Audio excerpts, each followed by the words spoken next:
নবীজির স্ত্রী উম্মে সালমা, না উম্মে মাইমুনা, হযরতে মাইমুনা রাদিয়াল্লাহু তাআলা আনহা, তিনি একবার সাজগোজ করে বাড়িঘর পরিষ্কার করে বিছানা পাতি চাদর বিছিয়ে তিনি অপেক্ষায় আছেন।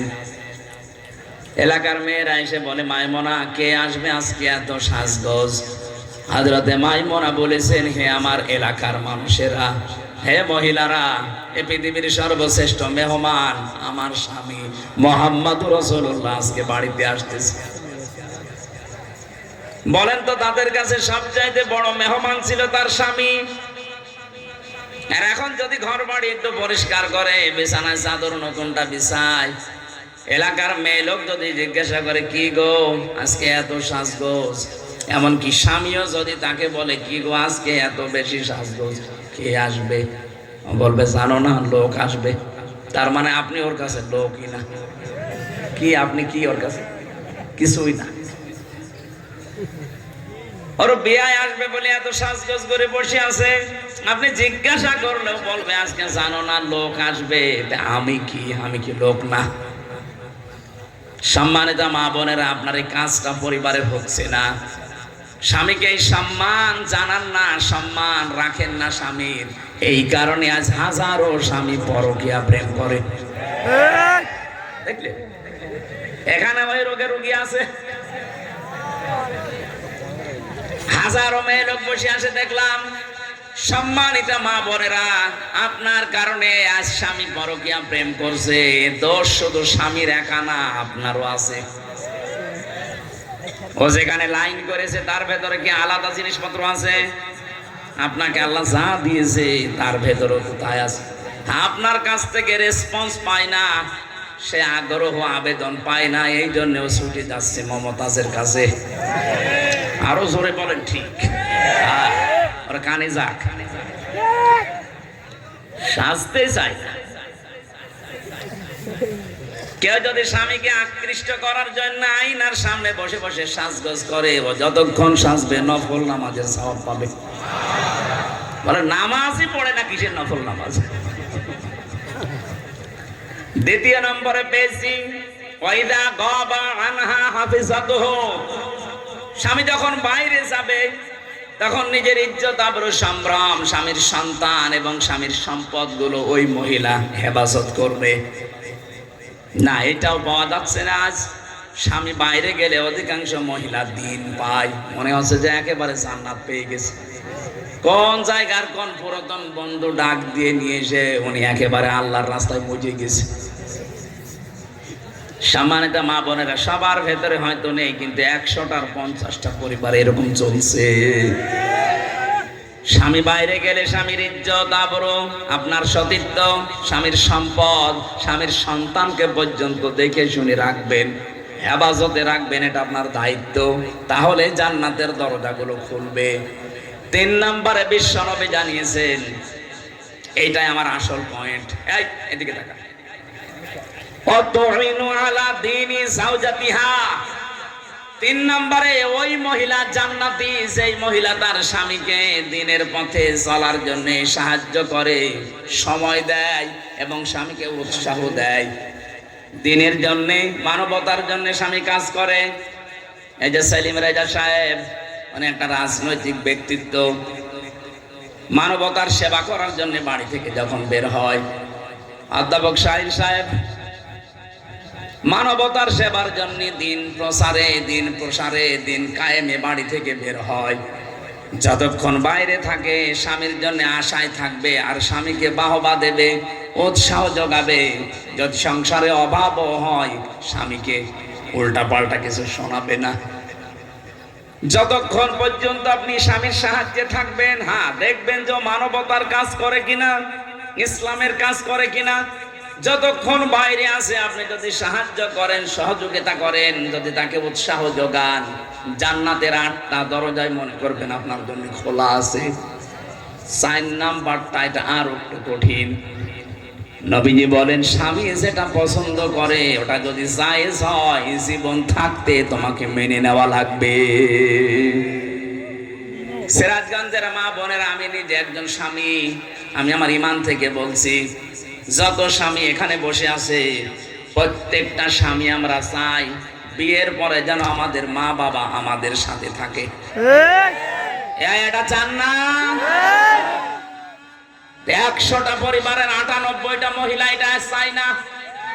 সে দিনদার মহিলাও বলেন আর বেদিনদার বলেন, বদ্দিন মহিলা দিনদার মহিলা সবার এখন এই আচরণ না, আমি তোমার মা বাবার সাথে থাকতে পারবো না।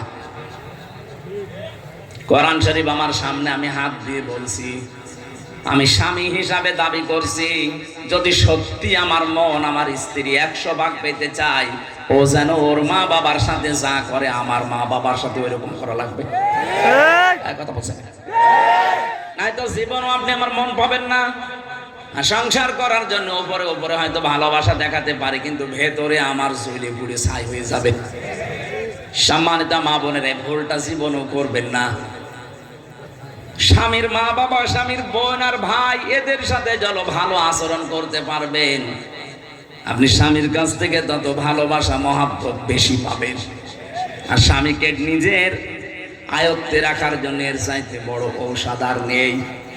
আজ হাজারো পরিবারে আমরা দেখতে পাচ্ছি, অধিকাংশ পরিবারে স্বামী বাধ্য হয় মা বাবাকে আলাদা করে দিতে, এমনকি বাড়ি থেকে বের করে দিচ্ছে, বৃদ্ধাশ্রমে রেখে আসতেছে। কয়েকদিন আগে আমি নীলফামারীর কিশোরগঞ্জ গিয়েছিলাম, ওখানে দেখে একটা বৃদ্ধাশ্রম আমার নিয়ে গেল দেখার জন্যে। এই লাইনে প্রায় 25 জন, এই লাইনে 25 জন মা আর বাবা বসে আছে। তাদের চোখের দিকে তাকালে আমার মনে হচ্ছে প্রত্যেকটা মা বাবা সন্তানের জন্য বরদোয়া করছে, অথচ তাদের তো ছেলে মেয়ে আছে আমার মতো। কোন ছেলে কখনো চায় না মাকে বাবাকে আমি বৃদ্ধাশ্রমে দিয়ে আসি, না সে যত খারাপ ছেলে হোক, এটা বাধ্য হয় বোর কারণে। আর এই বউকে পানি পড়া খাওয়ায় ওই বড় মা আর ওর বড় বোন, ওখান থেকে বারবার টিপস দেয়, কতদিন আর থাকবে, আলাদা হয়ে যা, আরামে খেতে পারবি। এরকম ছোট মনের বউ দেশে নেই। কার কার বড় এরকম মন ছোট, হাত তোলেন তো দেখি। না, এই এলাকায় আমার মনে হয় এই হাদিস বলা ঠিক হলো না। আলহামদুলিল্লাহ, এলাকার মেয়েরা ভালো আছে। সম্মানিত মা বোনেরা, আমি মাফ চেয়ে নিচ্ছি এই হাদিস বলার কারণে। না বললাম এই কারণে, যদি মেনে নিতে পারেন আলহামদুলিল্লাহ, আরো ভালো হবে। আপনার স্বামী খারাপ আমিও জানি, কিন্তু আপনার স্বামী এত খারাপ না যে তার চরিত্র ফেরাউনের মতো।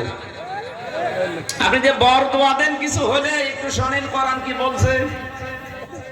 দারাবাল্লাহু মাসালাল লিল্লাযিনা আমানু ইমরাতা ফিরআউন ইয ক্বালাত রাব্বি ইবনি লি ইনদাকা বাইতান ফিল জান্নাতি ওয়ানাজ্জিনি মিন ফিরআউনা ওয়া আমালিহি ওয়ানাজ্জিনি মিনাল কওমিজ যালিমিন। সূরা তাহরিমের ভেতরে আছে 11 নম্বর আয়াত।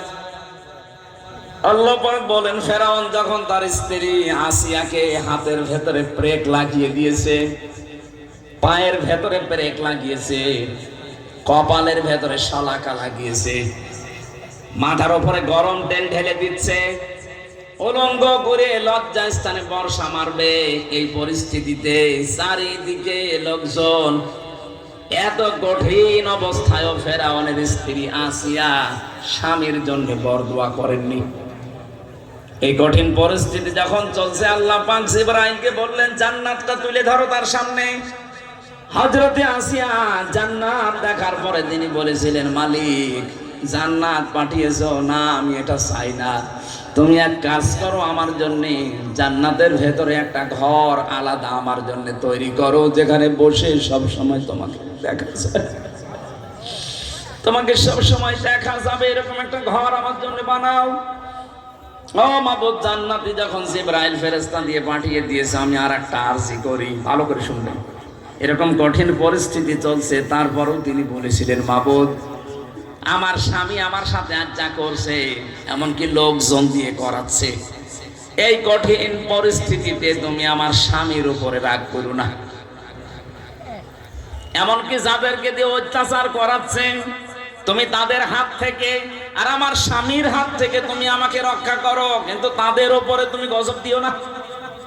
কত বড় কঠিন পরিস্থিতি, এর বড় স্বামীর জন্য তিনি বরদোয়া দেননি, আর আপনি একটা সাবান কম হলে গালি দেন।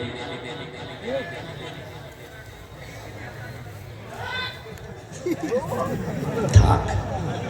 তার মানে এই এলাকায় এরকম স্বামী আছে, আমরা এখন টের পাচ্ছি না। মা বোনেরা শুধু নামাজ পড়ে রোজা রেখে কালো বোরকা পরে আপনি জান্নাত যেতে পারবেন না। ফেরাউনের মতো স্বামী তো আপনার কপালে জোটেনি। কোন কারণে আপনি উল্টাপাল্টা খোটা দেন? আমি আজকে হাদিস একটা লিখেছিলাম, বিশ্ব নবী জানিয়েছেন 6 প্রকার নারীকে আল্লাহ বিনা হিসাবে বিচারও করবে না, জাহান্নামে দিয়ে দেবে। এটা তিরমিজি শরীফের হাদিস। 1 নম্বরে যে মেয়েরা মাথার চুল খোলা রেখে বাড়ির বাইরে যায়, এরকম মেয়ে মহিলা দেশে নেই। দিন আরো বাড়তেছে, দিন যত যাচ্ছে এরকম মহিলা বাড়তেছে। এদের আদর্শ নাকি ফারুকের স্ত্রী তিশা। ফারুকের স্ত্রী তিশা চেনেন না? এর চুল কোনো সময় ঢাকা থাকে। এদেরকে নাকি আদর্শ বানিয়েছে মেয়েরা।